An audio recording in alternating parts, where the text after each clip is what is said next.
PGA Nation. We are back. So first of all, sorry for the delay. We're a little late tonight. We're on 10 minutes late. Apologies. Thank you all for joining. Brent in the chat already. We appreciate you. Big draft tonight. There's only going to be 3 of us. Me, Spence, and you, the audience. It's going to be a smaller draft. It's going to be quicker. Brent, you're going to be the team lead here. You're the first one in the chat. You're usually a pretty good leader. So I'm going to give you the lead on the draft picks to get your guys' picks in. You're going to be picking third. The order's going to go me, Spence, audience third on the wheel for tonight's draft. The Bermuda Championship for me is an exciting one because I've played this course a few times. When I've played the course, my feedback was there's no way there can be a professional tournament here. It's short. I understand they make it longer for the pros, but like I was getting home like way too easily in some of these holes. So it's an easy course for pros. At least. I mean, I didn't shoot well, but I'm not a pro. But it's a fun course. And so it's a fun one, I think, certainly for us to bet on, especially with this unique field. There's a few names that we know. We talk about a lot. There's a lot of like no names. There's a lot of guys to sift through. Pricing, I actually think, is pretty interesting. So I'm excited for this week, even though it's not the typical field you'd be looking for. How about you, Spence? I think this is a fun tournament. Like, obviously, we'll talk about it when I get to the course. And I would like you to break down some of the course also from what you experienced, because you can add that layer to it. But I think you have half of the equation here that is going to be really straightforward. I think the other half is a little bit more difficult to maneuver through just because we don't have Stat Tracker present. That always makes it a little bit more difficult for me to pull numbers from within my model. But I like this tournament, like you said. Like, to me, this is a much better event. Like, I prefer this every single day of the week versus the 70-man field, no cut, all the star players here. I think you can actually find some value down this board on some of these players. So I think we can make a good show out of this, Joel. As you said, thank you to everybody in the audience that's going to be drafting along with us tonight. And let's get this started. Yeah, the last thing I'll add, you can tell Dave is not with us. He is not with us tonight. It's a smaller show, but we felt that was appropriate for this field. So I think it was fitting for the tournament. And I'll add, I would actually argue for those of you listening to the show, watching podcasts, doing the legwork, there's probably a bigger edge for tournaments like this if you actually do the real legwork than there is in like the major tournaments where all the big names are, for the reasons that with those big tournaments, there's just a whole lot of very good golfers. There's probably more variance based on the fact that all those guys are talented enough to go really low or to attack those courses. You know, when you think about it, the problem with this course is more, I should say this, the problem with this tournament is more the course, in that, you know, you need Rory or Rahm to go attack some of these more challenging courses because of their distance and what they're capable of doing on a golf course. With this course, these are all good golfers. So it's going to come down to a little luck variance with putting and stuff like that, because these all guys are all going to be able to strike the ball pretty well. And what is realistically more closer to, I will say, the golf courses we play versus a PGA tournament level course. But it's still a fun course, and we have our work cut out for us this week. So, Spence, before we dive into the draft tonight, hit me with your course breakdown. What are you looking for at Port Royal this week? So it ranks as the second shortest venue on the PGA Tour behind only Pebble Beach. It's positioned on the Atlantic Ocean coastline. It's going to experience a lot of that volatility that you might expect because of the weather. I thought one of the most interesting quirks about the venue is that while it plays straightforward with this 6,828-yard measurement, the layout of the land did provide a very unique experience when you look at the distribution of the yardage. I don't want to get too into this because this is kind of that in-depth information that will make this show go on for an hour. And I think we want to get into this draft. But the one thing I want to say about this venue is you have this hidden distance that's baked into 3 of the 4 par 3s that range between 213 to 235 yards. That group will rank as your 3 most challenging stops daily because of their 26.3 to 30.8% bogey or worse rate. The dispersion of historical finishes for top 10 producers over the past 4 seasons has kind of given us this really interesting answer to where if you want the high-end success, you score on the par 3 holes or at least salvage your score there. If you want to make the cut, you do more of that work on the par 5s and the par 4s. These par 5s are really easy, probably to your point, Joel. Like, if you look at the long-term history, a lot of the DraftKings points will come during these par 5 scoring positions. So I think that for me, it was about a 50-50 split of taking some of that really easy to decipher information. So that would be like the basic information that we know without stats. It's on a Bermuda course. You have soft, slow greens. There's going to be wind in the forecast. All of those variables are 50% of my model.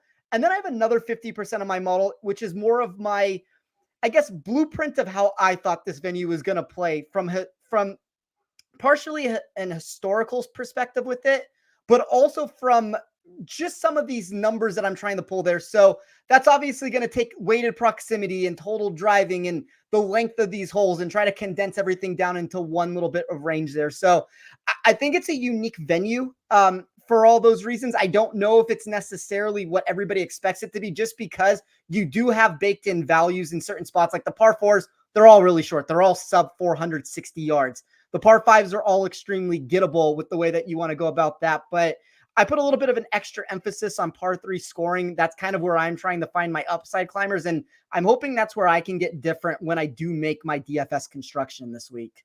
That makes sense. And the one piece I'll add to that is it is also very hilly. You'll find some holes that might be very short, but it's just straight uphill. So the hills, I guess, could add some distance and make it unique. But it's different. It's not like your typical course. So we'll see how that plays out. But let's get into this draft. It's a 3-man draft, so this should go pretty quickly here. Audience, as usual, you'll be going third. I got the first pick. Spence, you're going second. I did want the first pick, so we talked about a trade here. That is to be debated. It's a conditional future first. But for tonight's purposes, to me, it's simple. There's a best player in this field by a good margin in terms of just talent. And his talent, to me, is way greater over the field than his price is. And so, therefore, I'm going to take Adam Scott with my first pick. And, the biggest thing for me with Adam Scott, there was a while here, maybe the COVID year, 2021, where I stopped playing Adam Scott. He wasn't very good. He maybe would pop 1 week, and then he was kind of missing cuts. He wasn't playing great. Adam Scott's been playing a lot better. The last 6 months to a year, we're seeing a much improved Adam Scott, a much better form out of him. In the form I've seen from Adam Scott more recently, in this field, I think he's head and shoulders above the field. So I'll happily eat the price here and start with the most talented guy on my roster. Yeah, I mean, I thought the most interesting thing about Adam Scott, at least from what I've seen right now from an ownership perspective, is he's very similar to all those guys, $9,000 plus. He is number one in my model this week. I think it makes a lot of sense for all the reasons that you just mentioned, Joel. Like, he's inside the top 5 for me when I look at the recent performance expectation inside of my sheet. I don't know if you can necessarily go wrong with most of these names, and I think that's what makes it unique. And it's like the one thing that DraftKings consistently continues to get correct in most of these spots, to where I think for the most part, 90 to 95% of these, $9,000 plus golfers are more or less in the correct position. But that's where all of this comes down to: what is the ownership actually looking like?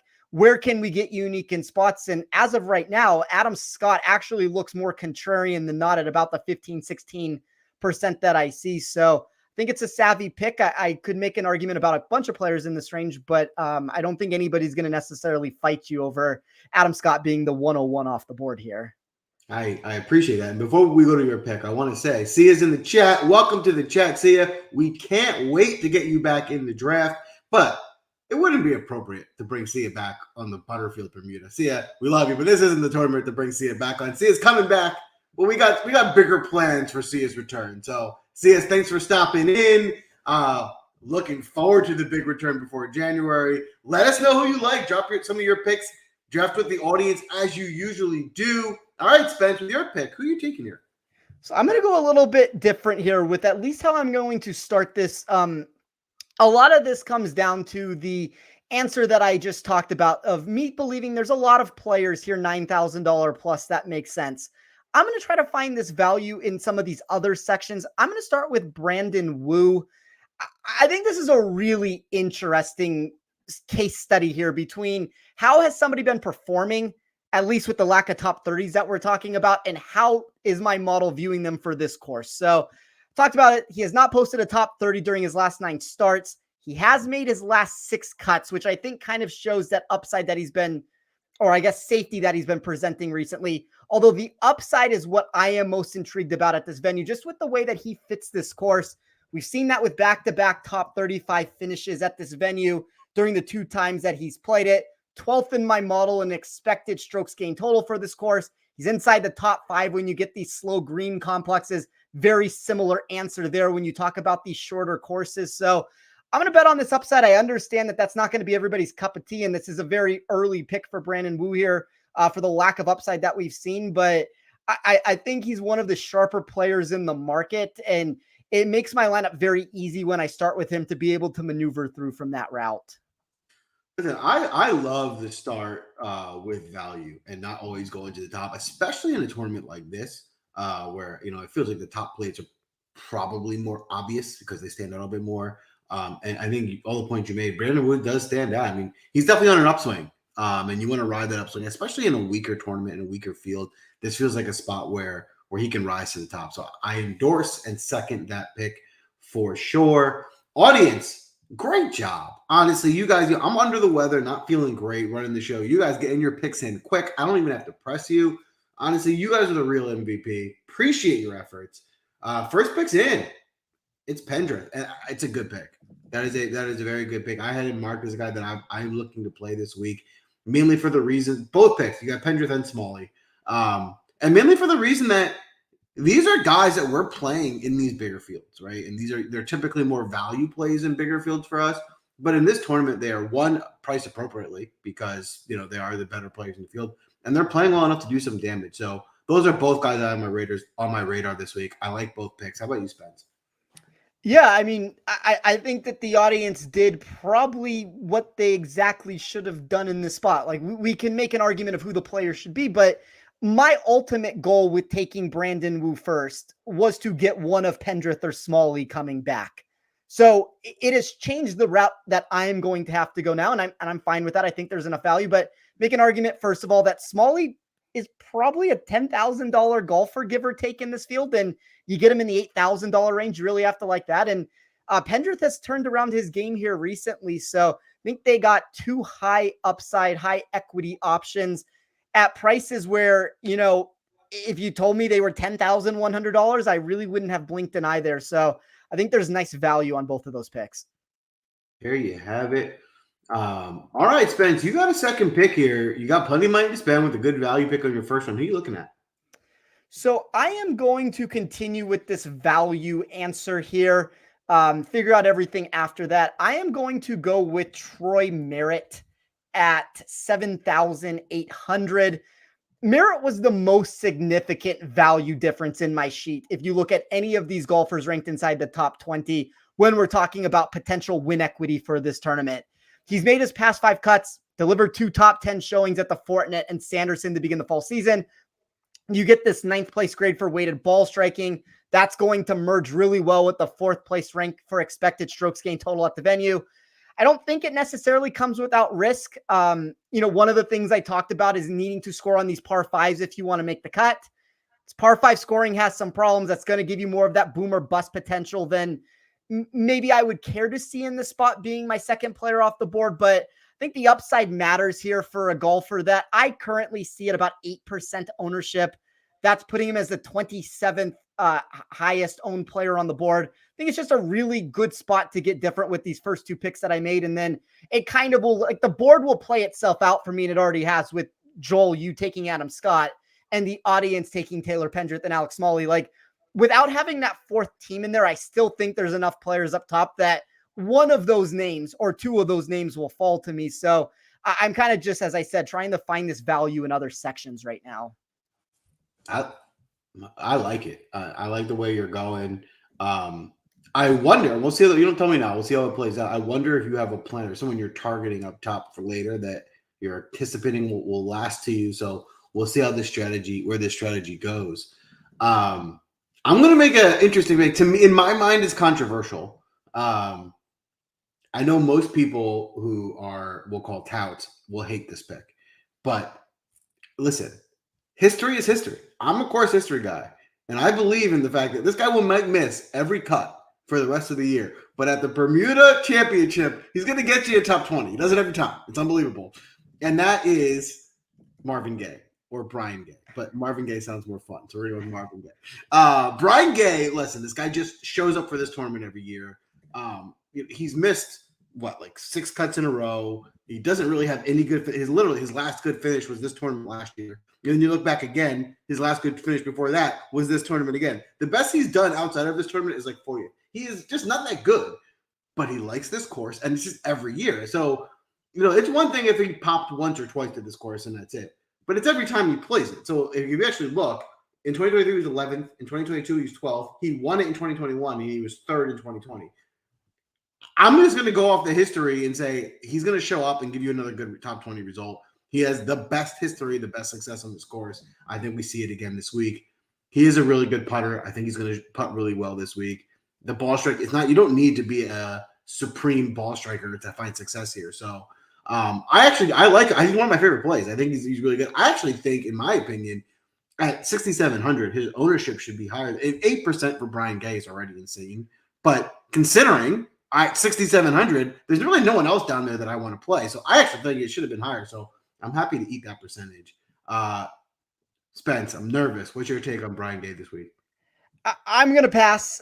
These are kind of the historical spots where I try to fade players where I agree. I mean, I see between 8 to 10% ownership right now. To me, that's high for a golfer. That's 6,700. Of course, history is phenomenal. I understand that. I don't know if this is the biggest indicator of a course from predictability. I also don't have all the data that I would like to see from year to year on it. I know that right now the current form looks terrible. So I am going to, it's like you can make the argument both ways here of like where sometimes you close your eyes and you end up just playing a player and you hope for the best. Like I'm going to close my eyes here and just trust what my data is telling me. Like he doesn't grade even that well for this venue. I know that the results here have been fantastic, but I don't know, Joel. I'm gonna sit on the outside on this one. I hope you are correct for your team there, but he is not going to be for me. Now, in my defense, his form has been terrible every year going into this tournament. He's just terrible. True. He's just not good, but he somehow finds a way to have success on this course. So I'm banking on that. And at some point, and I went with him early because I wanted to get him on my team. But at some point when building roster this week, you're probably going to need to take a shot on somebody, right? It's going to be hard to have like a 6-man that you're like all super confident, unless you maybe go medium. But like this is the way this field is. It's a weak field. So if I'm taking my shot, that's who I'm taking it on. I like him. So we'll see how that plays out. With my second pick, I'm going to go with the guy who's been popular. Another one, it's chalky. I think the ownership's a little too high for him, but he's a guy who's been very popular on our show. He's a value play we've been taking at 7,600. Low with Justin Lower. Justin Lower's playing good golf. I think this is a spot where he can show up and have a really good result. At 7,600, I think he's a really good value at getting in that 7K range with guys who have upside. So being that I took Adam Scott first, I think I'm finding a nice way to round out my squad here. Yeah, I think there's a lot of players in that $7,000 range. Like, we can even like go throughout the entire range there. There's a lot of value to be in this section. And I think that's what's going to differentiate a lot of these builds, because not every single player is going to produce from that mix. But, I had about 10, 15, 20 players that all showed as a value on the surface from where their price tag was compared to what my model thought. So that is kind of a more robust $7,000 range than I typically get when we come on this show. There you have it. I love it. So with that being said, are you sticking in that 7K range with your next pick, or are you going elsewhere? I don't think I necessarily have to take this guy right now. And this might just be I don't want to say addiction coming into play. Like I wish this would have been Alex Smalley. This would have been a much preferred route to go just because I could keep the salary at that level. But I'm going to go with Thomas Dietrich, 10,500. I don't think there's a tournament that Dietrich's in that he doesn't end up making one of my builds. Making a lot of cuts recently, 2 top 22 finishes at this course. We talk about ownership being slightly reduced in this section. Like obviously we have a lot of players that are all around the same range, but my model currently has Dietrich outside of the top 10 in projected ownership. That's going to be lower than the likes of Adam Scott, Brendan Todd, Akshay, like really the only person or the only two people that would be lower owned than him from $9,000 and up would be Luke List and Lucas Herbert. So I'm going to take that contrarian approach with Dietrich, kind of lock it up. I think I have 3 plays here that are a little bit outside of the norm of where most people are going to go. And that's kind of for an event like this where I'm going to swing for the fence on some of these players that are top 10 returns inside of my model that are outside of the top 10 for projected ownership. There you go. I mean, listen, certainly, like we were saying, he's certainly one of the better talents in this field in terms of, profile and golfer. You're paying for him, but I think he has as much upside as anybody. So, going with your value first, getting him with your third pick, I like that landing spot for you. Audience, you're back on the clock. I'm trying to check the chat. Have we gotten nominations in? It looks like we have some nominations. Oh, it looks like they're going with Dylan Wu. All right, so Dylan Wu looks to be the first pick here. And the second one, no, Brent, you just said the same guy twice. Oh, no, there he is. It's Schmid. So it's Wu and Schmid here with the next 2. We'll start with you, Spence. Are you on either of those 2 picks? I like the Dylan Wu pick. I like the Matty Schmid pick also. But the one thing I will say about Dylan Wu, just to keep in mind here. So if the winds pick up like they always do when you put it near water, he's 93rd in my model in strokes gained total in extreme to above average wind conditions. That is something that I found on the wrong side of the equation at the Zozo Championship. I ended up taking Dylan Wu over Brandon Wu in a head-to-head matchup. It got really windy that night, and Dylan Wu blew off the course. I'm a little bit afraid that over 4 days that might end up being what ends up taking place, but top 20 of my model don't necessarily have a problem with that on the surface level of it. And then Matty Schmid seems to be trending in the right direction here recently. He's a negative value in my model, but when you look at some of these more safer, like safety ratings, you can see why he's been performing with back-to-back top 40 finishes there. So I don't expect the ownership to be very high on him. When we look at Dylan Wu, I mean, it's going to probably be about the same. Like you're looking at 8 to 12% ownership. So, I think it's a strong start that the audience has done to begin this build here. Boom. Audience, great job with the pick. Strong roster already. One thing I'm noticing, and I might be hurting myself by saying this, but I'm just going to bring it up.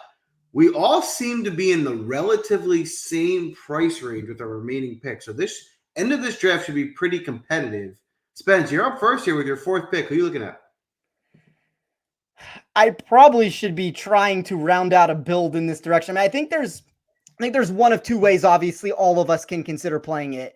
You either go the route where you land in this $8,000 give or take section, or you go more expensive and try to build out a lineup that way and maybe get a little bit cheaper down beneath. I don't think I've ever done this before for 2 players that I seem to take every single week. I will take Alex Noren. I think the Dietrich Noren combination together might be where this actually pays dividends for me. Played Alex Noren quite a bit. It usually doesn't end well. I understand that, but the form has turned around over the last couple months. Like he was really bad to begin this season. If you just look at the last few months, tons of made cuts that he's produced. He has multiple top 25 finishes at the Open, the 3M, the Shriners. Like he was in contention during that tournament. So I think anytime you throw him on Bermuda, and it's a very similar answer that I would give to a Ben Griffin sort of a golfer, a Thomas Dietrich name would be the third. Those are 3 players that on Bermuda, they see massive shifts in upside for me. So I know it doesn't necessarily hasn't paid dividends yet by taking Alex Noren, but it's a good course setup for him at a track where it's like one thing where he's missing all these cuts in some of these better fields.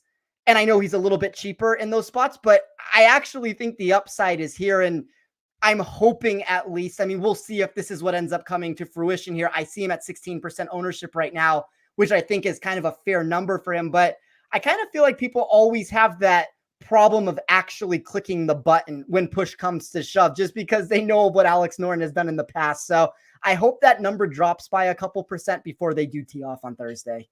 I think you make a really good point. But here's my thing with Noren. I think in other tournaments, that's what happens 100%. I think here it's going to be high for this reason. for a lot of people in this type of field, Norn is the name, right? Like there's only like 5 to 6 guys that guys really are like, oh, I know that's the guy, that's the best golfer. So in this field, he is that guy. And in other fields, he just kind of fits in. He's more of a value play. But that doesn't mean I don't like him, because you're right. He's playing better. And this does feel like a spot in a kind of lower tier competition where he could rise. So I actually think Noren's a good pick. There were 2 players for me, at least near the top of this board, that saw the highest increase in expected win percentage. And really that answer stems from when you remove some of the par 5 scoring. That, as I said, is more of like that cup maker mentality.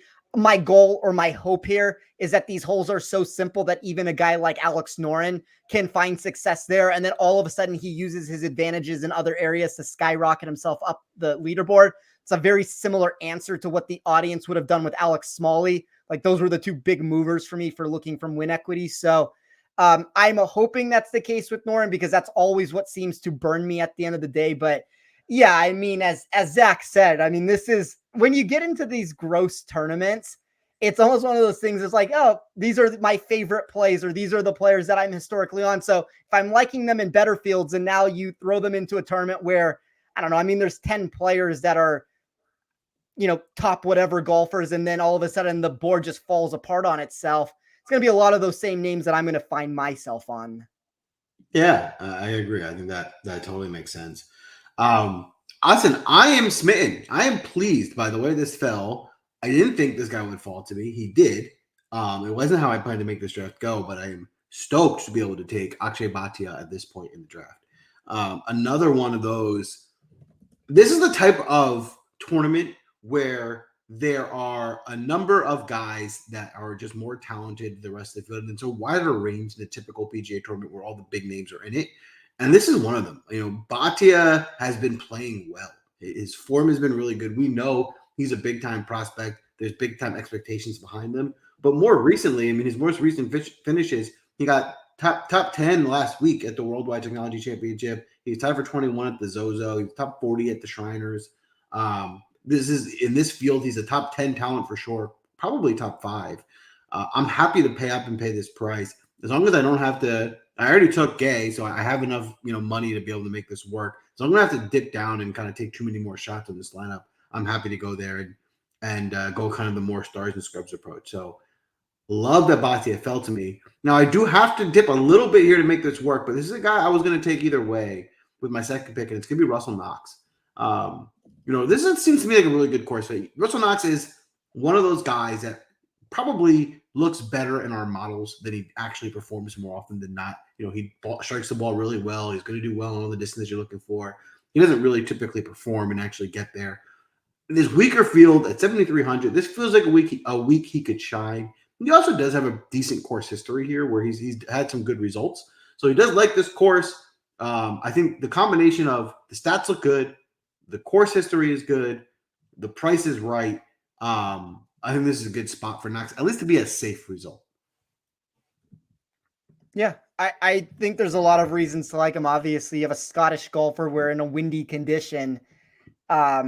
I think there's a reason why he's found success here. And the distance or the lack of distance that he brings will always be the problem. I think you put him on a shorter course where he's a great ball striker. He's one of the better proximity players in the world. Like, this is where the course history, like if you're comparing him directly with the Brian Gay, and I know there's a bit of a price difference here, but if you're directly comparing those two golfers against one another, I think Knox is kind of like the epitome of good chalk, where Gay would be bad chalk for me here. But I think Knox is a great play. I love it. Now I'm pumped. I'm all excited. I love the look of my team. So you guys got your work cut out to be able to catch up to me. Spence, you got $7K per pick left. Who you targeting? Well, this would have been nice if I correctly would have budgeted this for the finish. I kind of talked about there being not that many players in the $6,000 section that I want to find exposure to. Like, it would be names like Sung Yul No. That's a golfer I took number 1 overall one time in this draft. So it's not really a surprise that in the 5th round, I'm considering taking him in this sort of a tournament. I think if you look at him, a David Lingmerth, think all of those names make logical sense. I am going to go with, and I want to make sure that I actually have salary remaining to finish this off. Nope, can't afford Andrew Novak going that way. That's a name I at least want to talk about. All right, I will go with David Lingmerth at 6,800. I don't necessarily feel great about it, but he's been good here historically. I'll hope that continues. We'll play this course history game for a second. Listen, Lingmerth was a guy, and it was earlier in the year, maybe in last spring, where he was playing really well, and his ball striking was there, and he was a guy I was looking to play. The form has fallen off more recently. I haven't really been wanting to play him as much, but again, you look at a guy who's capable, who can have one of those spike weeks with the ball striking in a weaker field when the price is right under 7K. That's what you're doing here. We're playing GPPs. We're shooting for upside. I think he is one of those guys, so I can endorse that pick. All right, audience, you got 2 left to round out the squad. It looks like we got some nominations. Hard to tell where the first one is to see if we have a pick. It looks like the first pick is Kazire. Yeah, I'm going to say the first pick is in with Kazire. And the second pick is going to be Beyonce. So you got Kazire and Beyonce. Who's playing Jay-Z and Beyonce? They don't even play golf. Come on. We do need one more. Kazire's in. While we wait for the second pick, Spence, are you playing Kazire at all this week? My model really liked him. He was inside the top 20 of both an overall rank standpoint and from an upside answer. So I think and obviously I've talked a lot about this $7,000 range. I think, and I can't afford any of these, and I think it's good to just mention some players like guys like that are not taken yet. Guys like Adam Long, Harry Hall, Martin Laird, Patton Kazire, David Lipsky. I think Andrew Novak. I think all of those players make logical sense. Risky move. I am absolutely planning on taking one of the guys that you just said with my last picks. I hope you didn't give anything away. Well,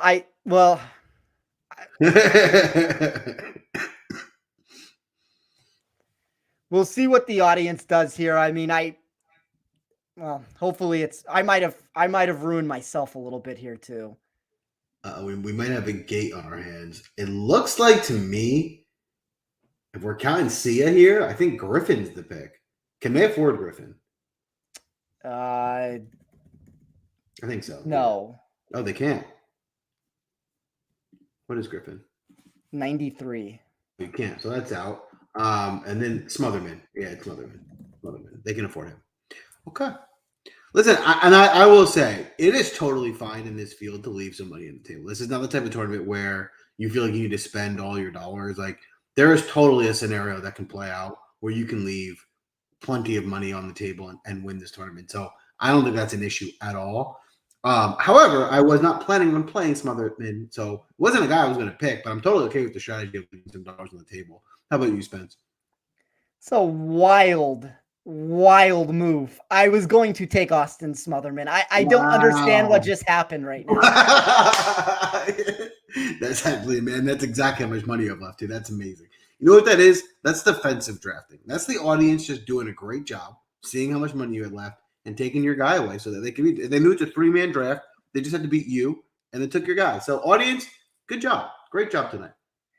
I mean, I no longer want David Lingmerth as my pick. I wanted Lingmerth and Smotherman together. Like, that was the whole reason for the Lingmerth pick. I'd rather have Sung-Yul No. And I mean, I guess if I'm forced into this situation right now, I guess I'll take Camilo Villegas. Okay. I will say it was definitely more likely that Lingmerth got back to you than Smotherman. I don't understand how. I mean, I guess yes, maybe, but I'm still shocked. Yeah, I mean, listen. Obviously, your hand was twisted there. You had to pivot. But I think I mean, Villegas is a guy that he's a dart throw, but he's certainly one that has upside. I mean, we've seen him show up in spots. I like Villegas more in showdown probably than for 4 days. I think he definitely has the ability to pop, but I think he's someone if you're looking down there in that range, who you can take a shot on. So I'm okay with that pick there as well. Yeah, he's been decent out here also. I mean, nothing to write home about, but 3 made cuts during the last 3 tournaments, all landing between 34th to 55th place. Maybe he found something last week with that second place finish and can roll that into a better result. But yeah, not exactly how I was anticipating this rounding out. Yeah, ride the hot streak in. I think you got something there. So I'm going to round this out with, like I said, I promised there was a guy you mentioned in your rattling off of players that I was planning to take, and he did last to me, so I am pleased. And I'm going to take Adam Long. I'm surprised Adam Long didn't get drafted or lasted to the last pick. For this field at 7,600, Adam Long's just playing well. He has 3 top 40 finishes in a row since October, which is recently. One of the things I like to do is I look at the actual round scores. He's got a lot of scores in the 60s, which just means he's playing consistently good golf, which is the type of thing I'm looking for. At 7,600, he has the upside to kind of get on a run and compete in this tournament. So I'm pleased with how I was able to round out this lineup with Long on my last pick. We're not done yet. We're going to give you our first round leaders as always. But do us a favor, hit the like button, give us a follow. It goes a long way. We will be tracking the lineups and who wins. Let us know which lineup you think is going to win, who's going to come away with the championship. And we will crown a winner next show. They will get the first pick, and they will get the bragging rights, as they always do. As I bring the draft board down, as I said, we do have some first-round leaders to share with you today before we get you out of here. Spence, I'll start with you. Have you picked out any first-round leaders for this tournament? Yeah, I have 3 currently right now. I have Troy Merritt 70-1, Doug Gim 50-1, Andrew Novak 80-1. Boom! There you have it. My first-round leader card. I'll be honest with you. I had my team drafted before the show started. Only one of my guys got taken, so I got most of the team that I wanted, and then I just the pivot really in one spot. And because of that, a lot of my team is also in my first-round leader market. So you're going to see some overlap in those picks, starting with Adam Long at 75-1. That's a big number. I'll take the 75. I think this is a good spot to take a long shot, as these guys are probably closer in talent than the average tournament. I am also going to take Sam Bennett at 70-1. Listen, we've seen him pop in some first rounds. He was a flash in the pan a little bit last year, but at 70-1 in a field like this, I'll take another shot on him. Maybe he makes a few putts early. And my last first-round leader play is going to be Mark Hubbard at 40-1. I wanted to make sure he's mentioned on the show. Mark Hubbard's playing well. He was one I was going to possibly draft as well. Ball striking really well. I think he can certainly pop on a day one at good odds at 40-1. That's a wrap for the show tonight. Spence, any parting words for betting or for this field or tournament? I mean, very quickly before we get out of here, is there somebody that you are surprised did not get picked? That's a good question. I would actually say the biggest surprise for me is Mark. I say there's 3. Mark Hubbard is probably the biggest. I liked him. Someone something on my radar. I thought someone would have taken Lucas Herbert because he won here. He's more of a popular name. I'm surprised he got passed over.